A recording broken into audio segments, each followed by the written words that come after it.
Season 2, Episode 4 Build English Vocabulary Daily. Classroom Drama 10 Daily Use Verbs. Good morning. English learners, आज हम 10 और daily use verb सीखेंगे और उन्हें सेंटेंसेस में इस्तेमाल करके समझेंगे. इंग्लिश लर्नर्स, पहला वर्ब है बाय. बाय का मतलब होता है खरीदना. इसका सेकंड फॉर्म और थर्ड फॉर्म दोनों बॉट होते हैं. I bought a new shirt. इसका मतलब होता है मैंने एक नई शर्ट खरीदी. यहाँ न्यू का मतलब होता है नई और शर्ट का मतलब होता है शर्ट. अब वर्ब है कैच. कैच का मतलब होता है पकड़ना. इसका सेकंड फॉर्म और थर्ड फॉर्म दोनों कॉट होते हैं. आई कॉट द बस. इसका मतलब होता है मैंने बस पकड़ी. यहाँ बस का मतलब होता है बस.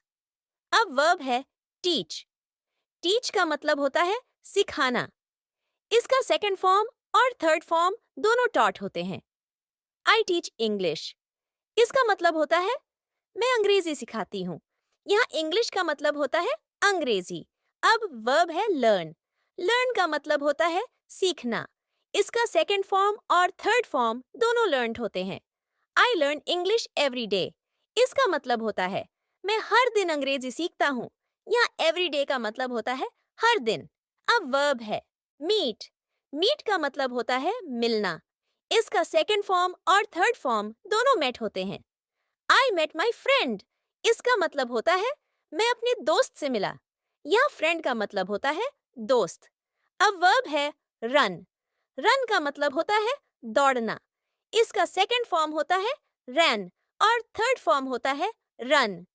आई रैन फास्ट. इसका मतलब होता है मैं तेज दौड़ा. यहाँ फास्ट का मतलब होता है तेज. अब वर्ब है सिट. सिट का मतलब होता है बैठना. इसका सेकंड फॉर्म और थर्ड फॉर्म दोनों सैट होते हैं. I sat on the chair. इसका मतलब होता है मैं कुर्सी पर बैठा. यहाँ चेयर का मतलब होता है कुर्सी.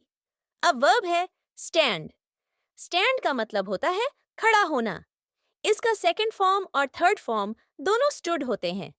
I stood outside. इसका मतलब होता है मैं बाहर खड़ा था. यहाँ आउटसाइड का मतलब होता है बाहर. अब वर्ब है स्लीप. स्लीप का मतलब होता है सोना. इसका सेकंड फॉर्म और थर्ड फॉर्म दोनों स्लेप्ट होते हैं. I slept early.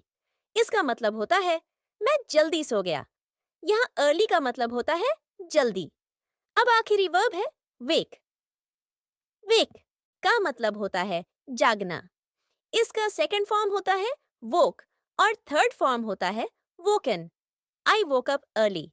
इसका मतलब होता है मैं जल्दी जाग गया. यहाँ अर्ली का मतलब होता है जल्दी. इंग्लिश लर्नर्स, आज आपने 10 और डेली यूज वर्ब्स, सेंटेंसेस और मीनिंग्स के साथ सीखे. रोज अभ्यास करते रहिए. इससे आपकी इंग्लिश वोकैबुलरी मजबूत होती जाएगी.